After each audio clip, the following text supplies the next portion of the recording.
Hello बच्चों, let's read the question. The question says, how much mass has to convert it into energy to produce electric power of 200 megawatt for 1 hour?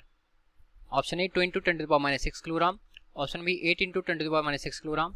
Option C 1 into 10 to the power minus 6 kilogram. And option D 3 into 10 to the power minus 6 kilogram.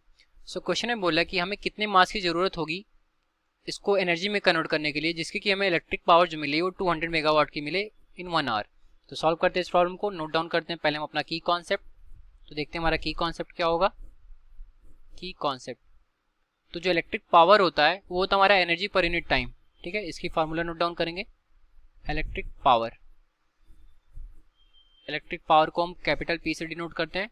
तो P is equal to होता है हमारा energy required, energy divided by time. इसको हम shortcut में ई by T से note करते हैं. ठीक है, ये हो गया हमारा पहला फार्मूला.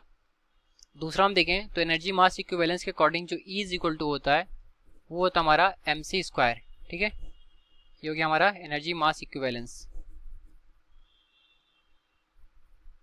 एनर्जी मास इक्विवेलेंस इक्वेशन जो कि आइंस्टाइन ने दी थी. ठीक है, एम हमारा मास है, सी हमारा स्पीड ऑफ लाइट है. अब आते हैं प्रॉब्लम पर. तो प्रॉब्लम को सॉल्व करेंगे. हमने से पूछा यहाँ पर कि मास की वैल्यू कितनी होगी.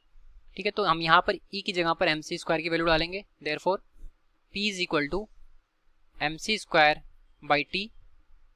अब हमें m यहाँ से निकालना है तो m इज इक्वल टू हो जाएगा P times T divided by C square.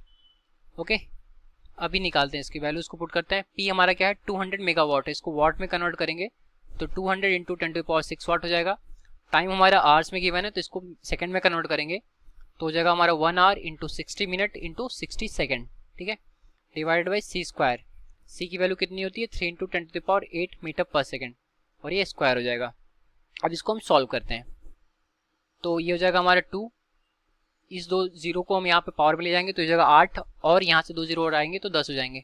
ठीक है, तो 2 इंटू 10 टू द पावर ये हो गया 10 और 6 इंटू 6 हो जाएगा हमारा 36 डिवाइडेड बाई 3 स्क्वायर हो गया 9 और 10 टू द पावर 8 का स्क्वायर 10 टू द पावर 16 हो जाएगा.